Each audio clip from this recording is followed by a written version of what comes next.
Hallelujah. प्रेम करिए। आज लोगों को प्रेम की जरूरत है, जबरदस्ती क्या।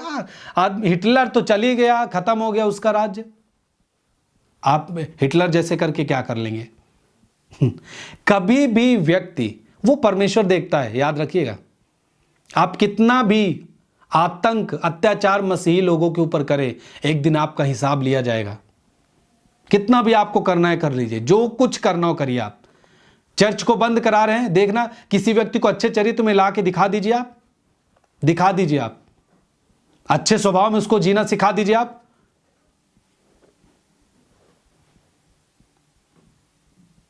हम लोग क्या कर रहे हैं? हम लोग केवल जवान लोग को बदल रहे हैं, उनका स्वभाव बदल रहा है, बेविचार छोड़ रहे हैं, इसी के लिए विरोध करते हैं आप बस। और कुछ मकसद नहीं है आपका। फिर परिवर्तन तो करते नहीं, धर्म परिवर्तन करते नहीं। हम तो केवल स्वभाव के लिए दौड़ते हैं, स्वभाव बदल जाए, लोग अच्छा जीवन जिए, बस यही मकसद है। हम मसीही लोग इस देश के अच्छे नागरिक हैं क्योंकि हम लड़ाई झगड़ा नहीं करते, किसी के ऊपर झूठा आरोप नहीं लगाते। जो लोग पापा जी के ऊपर झूठा आरोप लगाए वे अच्छे नागरिक नहीं है, क्योंकि वे झूठ का सहारा लेते हैं। वो किसको मानते हैं, किसकी आराधना करते हैं, वो साबित करते हैं वो किसके ऊपर भरोसा करते हैं। आप झूठा आरोप लगाते हैं, इसका मतलब आपके अंदर जो है वो आप साबित कर रहे हैं। हम किसी के ऊपर झूठा आरोप लगाते हुए देखें कभी? गाली देते हुए देखें कभी? मारपीट करते हुए देखें आपने कभी? अच्छे विचार वाले व्यक्ति को आप गाली देते, झगड़ा करते हैं, लाइव कर लेते, ये देखिए धर्मांतरण हो रहा है। धर्मांतरण का एक रूल होता है प्री, ऐसे धर्मांतरण नहीं हो जाता बोलने से। कुछ पता भी है, बस कोई ऐसे अंधाधुन आपको ज्ञान दे दिया, व्हाट्सएप से आप चले आते हैं, अरे धर्मांतरण हो रहा है। ऐसे कहने से धर्मांतरण नहीं होता। जाके जिलाधिकारी के पास डाटा मांगिए कि कितने लोगों का धर्मांतरण हुआ है, तब समझ में आएगा आपको। और यदि कोई धर्मांतरण करना भी चाहता है तो आप नहीं रोक सकते कि क्योंकि उसको कानूनन संविधान अधिकार देता है। उसका मन जिस धर्म में कहेगा, आज वो मुस्लिम हो जाए, कल फिर हिंदू हो जाएगा, हिंदू से फिर ईसाई हो जाए, फिर कल मुस्लिम हो जाएगा, सिख हो जाए, फिर बौद्ध अपना ले, कोई भी धर्म अपना सकता है लोग, ये कानून है। परंतु हमारा जो राज्य है, परमेश्वर का राज्य है, वो धर्म परिवर्तन नहीं है। इसीलिए हम धर्म परिवर्तन लोग बोलते हैं। आज तक मसीही लोगों के ऊपर आरोप लगा, लेकिन कभी सिद्ध नहीं हुआ है, क्योंकि हम करते नहीं, ना कराते हैं, न हमने किया है। हमारा यहां का राज्य है नहीं, याद रखिएगा। हम तो उस राज्य के लिए काम कर रहे हैं कि लोगों को स्वभाव बदलेगा जब लोग अच्छा चरित्र में जिएंगे, मसीह में जिएंगे, मसीह के अनुसार, परमेश्वर के अनुसार जिएंगे, वो व्यक्ति स्वर्ग जाएगा। हम तो स्वर्ग राज्य के लिए काम कर रहे हैं प्रिय, हम इस धरती के लिए नहीं कर रहे हैं। बाइबल कहता है, यीशु मसीह ने कहा, यदि मेरा राज्य इस धरती के होता तो मेरे चेले भी मारपीट करते, ए चल निकला, चल क्या कर रहा है, मसीह को अपना। डंडा लेके हम मसीह को अपनाते। कोई आता मेरे पास बंदूक दिखाता, बोलता मसीह को अपना, नहीं तो खत्म, तो कहते हाँ भैया, जय यीशु हालेलुया हालेलुया। ऐसा कभी सुना आपने? आपके लोग जाते हैं, छोड़ यीशु मसीह को, बोल ये बोल वो बोल, छोड़ यीशु मसीह को, डंडा लेके दिखाते हैं। क्या है? हमारा राज्य यहां का नहीं है, न हम लड़ाई झगड़ा पसंद करते हैं। हम अच्छे स्वभाव को इस मनुष्य जाति में डालेंगे हमेशा। आज लोग किसी की मदद कर दीजिए, धर्म परिवर्तन किया, पैसा दिया, ये दिया वो दिया। अरे भाई, किसी की मदद करना धर्मांतरण नहीं कहलाता। लोग ऐसे ऐसे आरोप लगाते हैं। आप भी मदद करिए, लोगों की हेल्प करिए, ये ईश्वरीय स्वभाव है, ये धर्मांतरण नहीं है। आप एक बात बताइए, यदि आपने किसी की हेल्प की और आप चले गए, आप डेली आ रहे, उसको बेचारे को देख रहे हो, गरीब को, है ना, कहीं क्या दिक्कत में है, उसको चोट लगी है, कोई व्यक्ति गया, उसका घाव पोंछा, उसको मेडिकल ले गया, उसका ट्रीटमेंट कराया, वो व्यक्ति जो व्यक्ति उसकी मदद किया है, वो क्या उसके बारे में नहीं सोचेगा, ये क्यों मेरी मदद करता है, मेरे मोहल्ले में इतने सारे लोग हैं वो मदद नहीं करते, ये क्यों मेरी हेल्प करता है, इसके अंदर किसका स्वभाव है? वो तो जरूर बताएगा ना कि मेरे अंदर मसीह का स्वभाव है। वो दीवाने हो जाते हैं। स्वभाव से बदलिए, लोग स्वभाव से बदलेंगे। ये भी यदि गलत समझते हैं तो इसका मतलब आप सोचते हैं इस देश में कोई भी धर्म के काम, कोई भी अच्छे काम, गरीबों की सुधि और कुछ भी न किया जाए।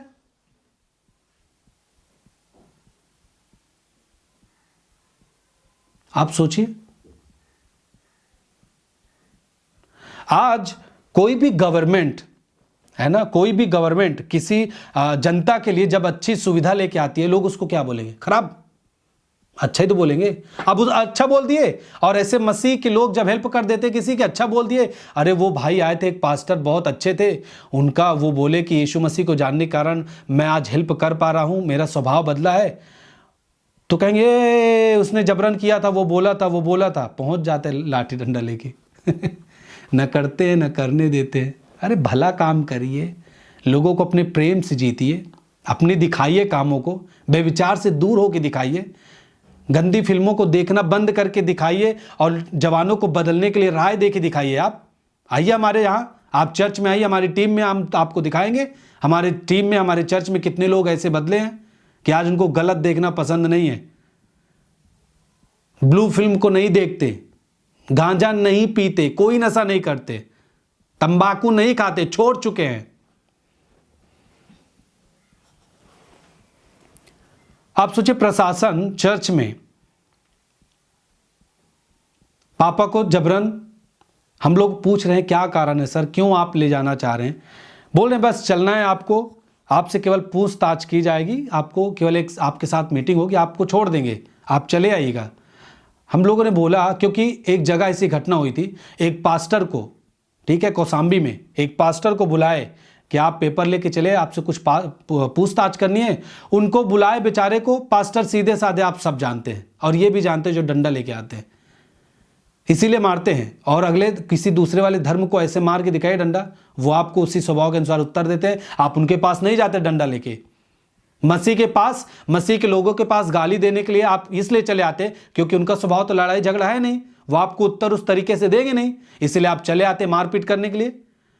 आपके जो फिर दूसरे धर्म वाले व्यक्ति, उनके पास जाइए, जब आपको उसी तरह जवाब देते फिर जाते नहीं दोबारा आप उसके पास। हम लोगों ने पूछा सर क्या बात है, क्या कारण है, किस लिए आप गिरफ्तार कर रहे हैं, मतलब आप लेके जा रहे हैं? बोले नहीं, आपको चलना है बस। तो हमने खुद अपनी गाड़ी से पापा को लेके गए थाने तक, और बाद में ये 8:30 बजे लेके वाके जाते हैं, 9:17 के आसपास, 16 के आसपास, 9:16 एक FIR कॉपी दे देते हैं कि आपके नाम FIR हुआ है। और जानते हैं FIR क्या हुआ है? कि पापा जी ने, एक व्यक्ति है, उसको पापा जी ने गाली दिया और फायरिंग किया, और वो बच गया, और पापा जी ने कहा ए पहुंचा देना 1 लाख रुपए, नहीं तो बचना हो तो 1 लाख रुपए पहुंचा दे। इसे फिल्म की जो घटना सुने हैं उसी के अनुसार FIR बना दिए। अब सोचिए दुनिया में हो क्या रहा है, क्या लोग, मतलब आप अच्छा ही काम करेंगे, आपको जीने नहीं देंगे।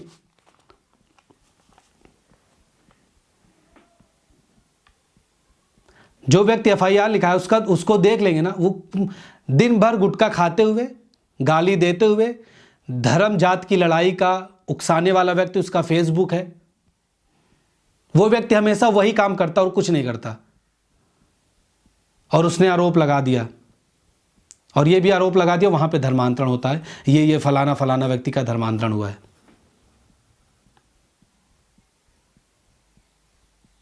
पापा हमेशा घर में रहते हैं और इनको गोली से भी मारे। अब मारे, इनके पास खड़े भी हैं, ठीक है, वो बताएं कि उनकी टीम उस व्यक्ति के पास उसको रोके रास्ते में, और अपनी टीम के साथ, मतलब पापा अपनी टीम के साथ इनको गाली दिए, इस व्यक्ति को, और गोली चलाई। अब बताओ, आप सटाक गोली चलाएंगे, बचेगा कि चला जाएगा ये? आप सोचिए। और गोली मार दिए, उसके बाद मार दिए, उसमें लिखा है मार दिए गोली, उसके बाद कह रहे हैं पापा जी कि 1 लाख रुपए दे देना यदि बचना हो तो। मूर्ख। परमेश्वर के दास को पैसे की कमी होती है क्या?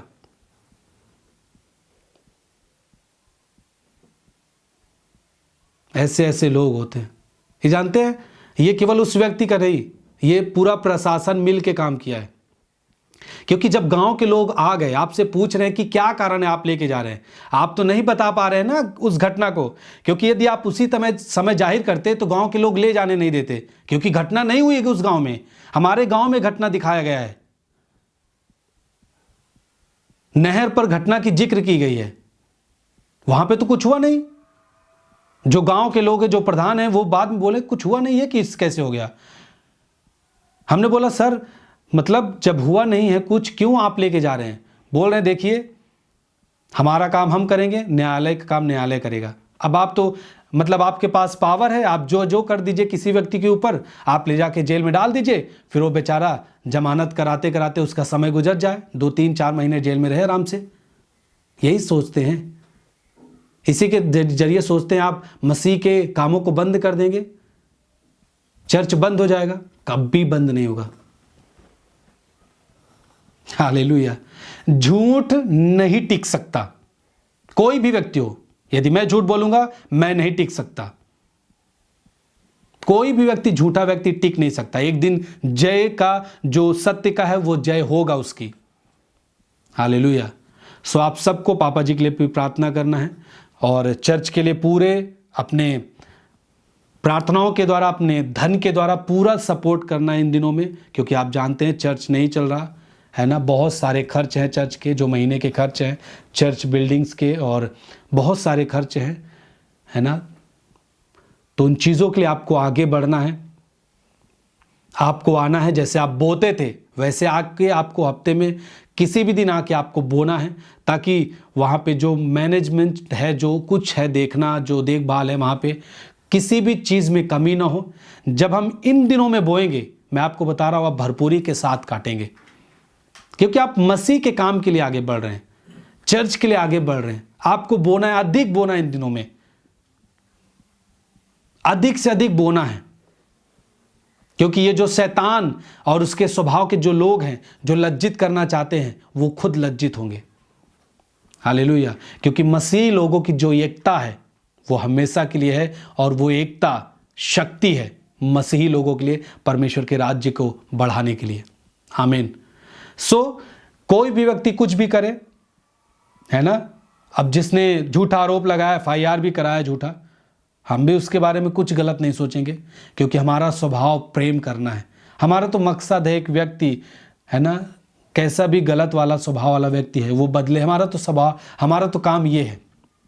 तो हम उससे भी अभी भी प्यार करते हैं, है ना, हर एक व्यक्ति से प्यार करते हैं। हम स्वभाव में कभी भी अंधकार को नहीं आने देंगे। हम मसीह के स्वभाव को धारण किए हैं, करे रहेंगे। गाली गलौज नहीं करेंगे, नफरत नहीं करेंगे, बैर नहीं करेंगे, लड़ाई झगड़ा नहीं करेंगे, डंडे नहीं उठाएंगे। हम प्यार के दीवाने हैं, प्यार से इस दुनिया को बदलने वाले व्यक्ति हैं। और आप देखिए किस तरीके से परमेश्वर का काम बदल रहा है। लोग अपने जीवन को यीशु के हाथ में सौंप रहे हैं। ये कारण लड़ाई झगड़ा नहीं है, ये कारण मसीह का स्वभाव है जो लोगों को बदल रहा है। आमीन। चर्च की सभी प्रार्थनाओं को और परमेश्वर के दास के द्वारा टीचिंग सुनने के लिए और अपडेट्स को जानने के लिए हमारे इस चैनल को सब्सक्राइब करें, और साथ में बेल आइकन को जरूर दबाएं, ताकि जब भी लाइव प्रार्थना हो तो सबसे पहले आप देख सकें।